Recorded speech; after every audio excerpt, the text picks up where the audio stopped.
مفتی صاحب گلے لگائے بغیر بھی تو بتایا جا سکتا ہے. میں کو گلے لگاتا ہوں, خالی اچھی نہ بات ہے نا لگے. یار.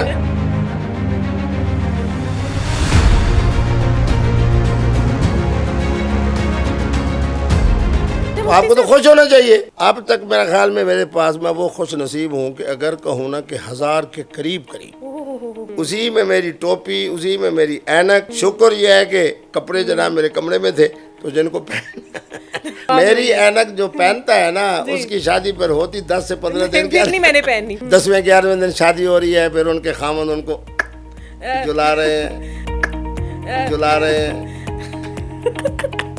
تیرے لیے بھی میں نے یہی دعا کرنی ہے. شروع سے ہی تھا یا جب آپ مفتی صاحب بنے تب آپ کے اندر اتنی رنگین مزاجی آئی؟ اب راز کی بات ہے, اٹھا دوں؟ جی جی بالکل ضرور. آپ نے فتویٰ دیا ایک دفعہ کہ شراب حرام نہیں ہے, نہیں ہے, نہیں ہے. ایک خاتون تھی جس نے لال جوڑا پہنا ہوا, بغل گیر ہو رہے تھے آپ, اور شاید اس کو بھی آپ نے ایک جو ہے بوسہ ہی دیا تھا, چمیاں تھیں. میں بتا تو رہا ہوں, اسی محترمہ کی دعوت پہ میں گیا. یہ مفتی صاحب ایک نہیں یہ دیتے, کون سا دین ہے, چمیاں جپیاں ہو رہی ہیں دوسری مفتی لڑکیوں صاحب کو. ایک نہیں دیتے, مفتی صاحب زیادہ. ڈانس وانس آتا ہے مفتی صاحب آپ کو؟ جو آدمی باصلاحیت ہوتا ہے نا اس کو ہر چیز فن کے حوالے سے آتی ہے. کسی ایک کے ساتھ آپ کو عشق ہوا اور سچا عشق ہو گیا اور روگ لگ گیا ہو دل کو؟ اب میں نام نہیں لیتا. یہ انڈیا ہی کی ایک محترمہ تھی, نہ جہیز ہے, نہ زیادہ کوئی حق مار ہے, نہ کوئی زیادہ لڑائی ہے, نہ کوئی جھگڑا ہے, نہ کوئی دنگا ہے, نہ کوئی فساد ہے. صرف اور صرف پیار اور سکون, پیار اور سکون, پیار اور سکون. مفتی عبدالقوی زندہ باد. الحمدللہ میری عزت اور قدر و منزلت جس طرح خواتین کے دلوں میں ہے, نوجوان نسل کے دلوں میں بھی اسی طرح. خواتین لیکن زیادہ کرتی ہیں. اچھا مفتی صاحب میں نہیں سنو بریک لگائیں یہاں, آپ خواتین کو تیزی سے آگے نہ لے جائیں. مفتی صاحب چلتے ہیں سلولی اسپیشلی جب خواتین کا نام آتا ہے مفتی صاحب اور سلو ہو جاتے ہیں.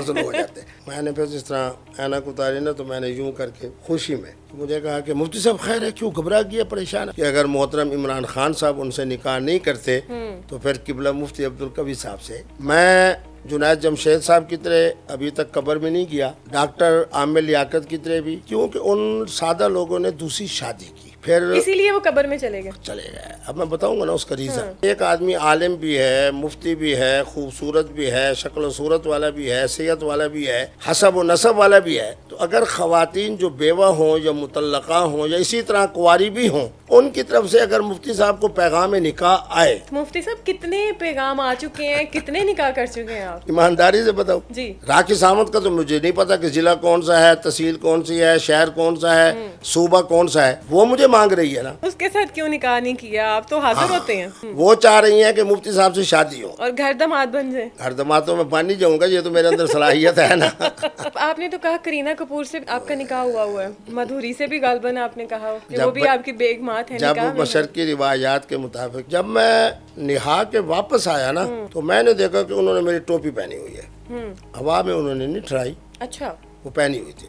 تو اگر میری بیوی جناب میرے لیے اینک فرانس سے لے آئے, میرے لیے سوٹ جناب دبئی سے لے آئے, میرے لیے تسبیح جناب مکہ مکرمہ سے لے آئے. نمبر بیوی یہ تو ایسے ہے, بیگمات کے نمبروں کا نہیں پتا, 22ویں نمبر کی ہے, 25ویں کی ہے, 10ویں کی ہے, 16ویں کی ہے. انڈیا کے بڑے بڑے تاجر, کیونکہ میں 18 سال جاتا رہا ہوں, وہ مجھے فون کر کے کیا کہتے ہیں کہ ہماری انڈیا کی جو نوجوان نسل ہے نا, وہ صرف 3 نام جانتی ہے. ایک تو اپنے مودی کو جانتی ہے, دوسرا رافیل کی وجہ سے وہ جانتی ہیں حافظ سید عاصم منیر شاہ صاحب کو, اور راکھی سامنت کی وجہ سے اور فلاں کی وجہ سے جانتی ہیں قبلہ مفتی عبدالقوی صاحب کو.